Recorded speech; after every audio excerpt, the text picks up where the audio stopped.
Hi friends. If you click to check out how I use my NATASHA DENONA Diamond and Blush palette, then please keep on watching. Hi, my name is Alicia. If it's your first time here, thank you so much for clicking on my video. Kinky Sweat stands for my kinky hair and sweat life. I'm a fitness professional who loves things all movement and beauty. If you want to check out what I do in between the makeup, so you can head over to my Instagram. I recently purchased these during Sephora's President's Day sale. I could not resist. I had wanted these for quite some time. I saw the price tag, I saw how big they were, and I just never took the dive in. But when I saw they were on sale for $44.50, I could have just purchased one and it would have made more sense, right? To just spend $44.50. But instead I spent like $90 because I bought both. It was a 2-for-1 for me. All in all, I do love them. I just wanted to come on here because several of you have recently purchased them, and I feel there are some textures in here that require a little bit of a learning curve. This is Darya, for instance. You have the plastic flap here to ensure that the cream highlighter and cream blush do not get mixed with the drier powder products, but I feel the diamond powder in particular is a little tricky to use, and it is very intense. And a lot of you had asked, you know, how to use this palette. There's so many products in here, so this is what this video is for. It's not so much a review because again, I love these two. I will mention, however, during the demo, the best application techniques that I think work well for these textures. So we'll have Darya on this side and Citrus on this side. And with that said, friends, why don't you come in a little closer? That's enough. On my face, I have Pat McGrath Sublime Skin Fetish Foundation in medium 16 mixed in with Shiseido Synchro Skin Soft Refreshing Liquid Foundation in 360 Citrine, and I thought we will go in with Darya first.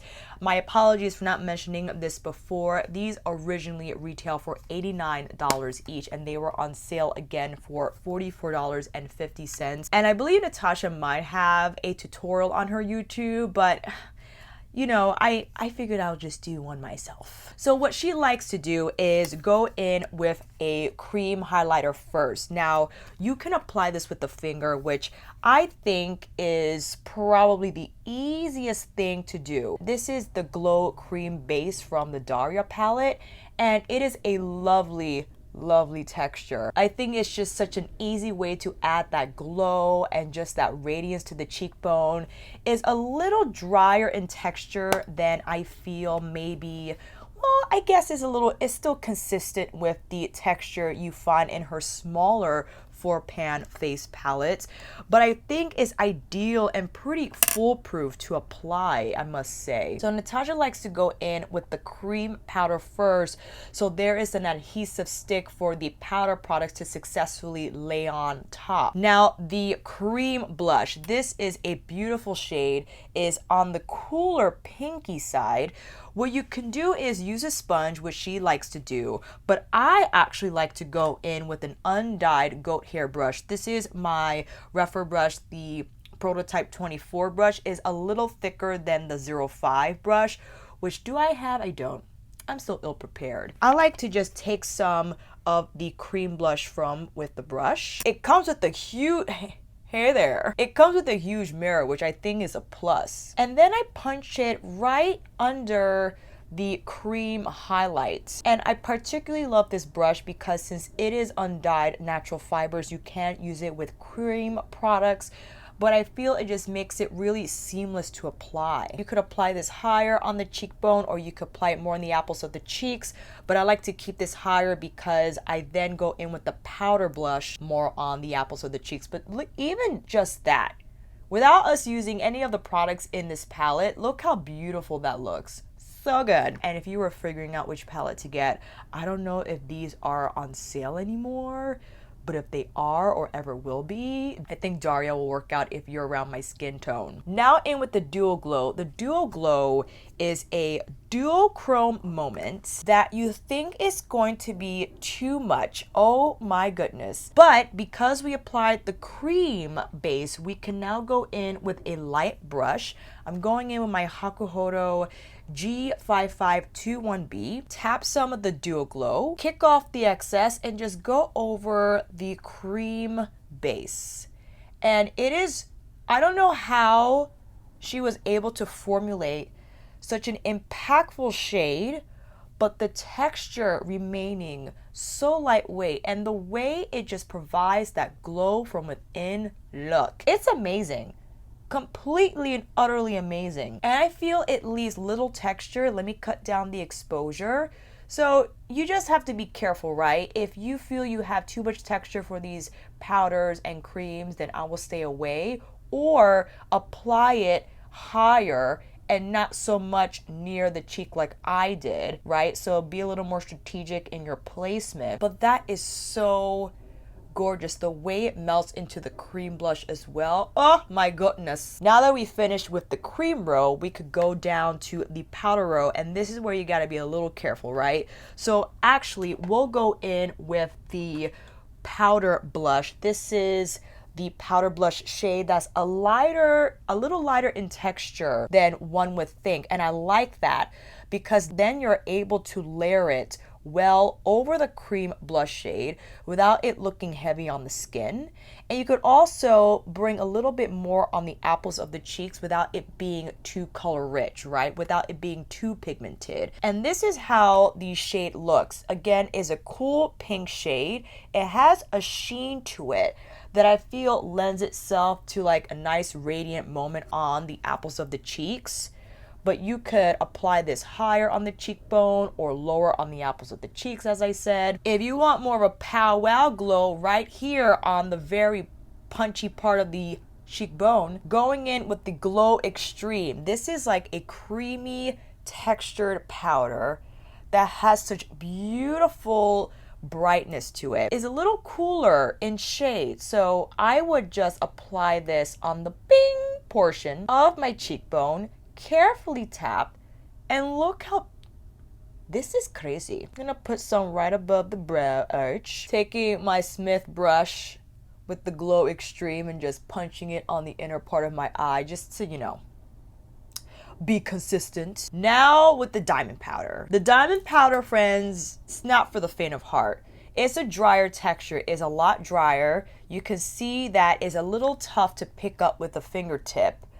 But man, oh man, when you apply this on your cheekbone. So here's the thing. If you insist on applying the diamond powder dry, use a very small brush. In fact, I will use a brush smaller than this. Tap lightly into the pan. You see how you got just a little bit there?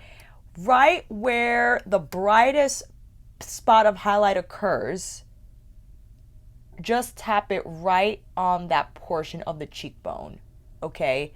Don't go crazy with it. Don't sweep. Don't use a fan brush. You will be so pissed. Tap right there, okay? Now, ideally, I would spritz. And actually I would apply this with a sponge. So I usually don't spritz because of my belief that wetting my face is just gonna make my skin drier, but whatever, I get over it. If you want that to really bing, bing, bing, take your damn sponge, tap a little bit to the diamond powder, and then just press it onto the skin. And this is how I feel you will get an immaculate application of this diamond powder, because the moisture from your setting spray, it's just gonna help melt these particles better onto the skin, and it's not going to look or appear as dry. Look at that. That's insane. So this is how you gotta use these palettes, friends. You don't have to use all the textures at the same time. Like you saw, you could stop at any point. Maybe you just stop at the glow cream base point, right? Or you stop at the blush cream shade. But this is like the full-on look using all 6 pans of the Diamond Blush Darya. And with that said, let's move on to this side of the face. Oh, I am so excited to show you Citrus. Citrus, this shade right here, you're not even ready. Not even ready. Let's go in with the glow cream base on this palette. And this is more of a rose. It's like a rosier type of shade. So this shade from the Darya palette that's under the diamond powder is hiding, I think is more appropriate for like a true highlight moment. This gives you some glow, right? And you see it's deeper in shade. So this is what the color looks like. So it's not going to show up as highlighty as the shade in Darya, but it's really nice, and I think it's a good setup for the powder products in here. The blush is definitely more of a coral tone, so it has a little more punch to it. It's a little warmer. So this is the Darya cream shade on the bottom. This is the one from Citrus. Definitely more of a summer feel, you know what I'm saying? Taking my same refer brush, and I tapped off or rubbed off the excess on my sour. I'm gonna punch that in, picking up a little bit more. Isn't that such a gorgeous shade? I love it so much. You can see this side has a cooler feel, and already just from the cream base alone and the cream blush, you just have a little bit of a warmer mood going on. Just had to brighten you up there. It's getting dark already. But you see, even though the cream glow from Citrus is not as light in shade as the one from Darya, you still get a little bit of a glow still, I feel, despite the color you see in the swatch. My favorite part, friends, oh my goodness, this freaking Duo Glow shade. You see that it's like a yellow, and you're like, wait. You see the swatch, and you're like, okay. But you put this on. The transformation that occurs is, I couldn't even believe it. So let me take my same Hakuhodo brush. Oh, hello there. I'm gonna bring that onto. You see what I'm saying? Because the shade itself, it is so brightening. I love it. I don't know what it does, but the duochrome look, it looks like I'm radiating from within. And it's not super textured or it's not super shiny either. I think it's just the color. You know what I'm saying? Isn't that so pretty? And if you have your sponge on standby, you could use your sponge just to kind of dab off the excess if you feel you applied too much. If you want to apply more of the cream blush, for instance, I'm going to apply a little more on top of the Duo Glow so it could just look a little more seamless in that transition. Tell me that is not amazing. Tell me. Going into the Glow Extreme. The Glow Extreme is a little warmer in hue, and despite it being in the powder row, it still has a nice creaminess to you. You know what I'm saying? I'll take the same Hakuhodo brush. I'm going to go in with the Glow Extreme and just bring it more so on the actual cheekbone area on top of the Duo Glow. And that really bumped it up, okay? Now we'll go in with the powder blush shade, and like the cream, it has a warmer texture or warmer hue. So this is the powder blush shade from Darya. You see that the one from Citrus is a little more coral in tone. I gotta hurry up because the sun's going down. I'm looking grayer and grayer. Going in with my Wayne Holiday brush from 2018, in with the powder shade and just bumping up the blush effect overall. You could actually apply the powder shade right after you apply the cream blush shade. I just decided just to go in the order of how the pans are presented, but you could layer this however you see fit. And now let's actually wet the face first. Go in with my sponge with the diamond powder and just carefully tap where you want the most highlights. I'm gonna put it right there. And I'm using the butt of the sponge to kind of take away whatever I felt traveled too far down. I'm actually gonna tap into the powder. Let me see what that does. Oh, that's fun. You could tap the sponge damp into the powder pan and it'll be fine. But look at that shine. Isn't that insane? I'm actually going to tap the cream blush with my sponge on the temples on this side. Take the Darya cream blush shade on this side and just go over everything to make sure it all looks seamless. And oh man, taking my refer brush again just to pat down the cream blush a little bit, applying a little bit of Linda's Pink Opal. And here's a wide shot of both sides. Here you see Darya on this side and then Citrus on the other. I absolutely love these products. Now, yes, the cons are the fact that the palette is huge. It's a lot of product for one person, maybe more ideal for a pro. She doesn't have the pinholes on the back, which leads me to assume that you cannot take these pans out, or maybe you could. Let me know down below if that's incorrect. These textures are so sophisticated in formulation.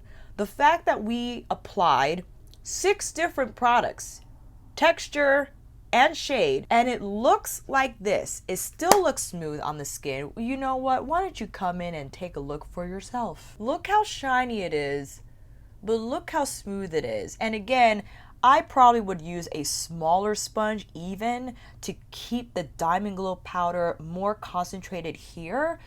But it's just amazing to me how shiny it is, but how not textured it is. Now, I could have left this a little higher. I didn't have to bring the Diamond Glow as low as I did. So I think if you're just careful with how you apply these textures, you could be rather successful in the final look, in ensuring that the Diamond Glow doesn't look too overwhelming, that the particles don't scatter too far down. But overall, I am thrilled with these textures and the finish they leave behind. Now, I will probably apply bronzer, but I actually feel like I don't have to. I feel the blush, when you layer as many as we did, both powder and cream, they add really nice dimension to the face, especially the shade from the Citrus palette. It has nice warmth. And although the Darya side is cooler in shade and in tone, it works out. It definitely works out. This could look really icy, and I feel you have to pair this with the right eyeshadow color story to ensure that it doesn't look too contrasting. That's the mistake I did. I applied the Darya palette with an eyeshadow look that was a little too, it was a little too warm, or it just didn't match. So I will use cool tone shadows if you're wearing the Darya palette, and I would go a little warmer, neutral warm if anything, with the Citrus side. So those are, I feel, the best techniques to approach this palette with, to use this palette with. Let me know if you picked up these palettes during the President's Day sale, what you think of them, how you've been playing with them, and maybe there's a technique you found while experimenting that works really well for you and could work for someone else. And with that said, friends, that is a wrap. Thank you all so much for watching. I hope this video helped. And if you like this video, please give it a thumbs up and maybe consider subscribing to my channel. And until then, I'll see you on here again with another review tutorial. How do I work this palette out? Get ready with me or fry a night chit chat. Take care, and I'll see you again soon.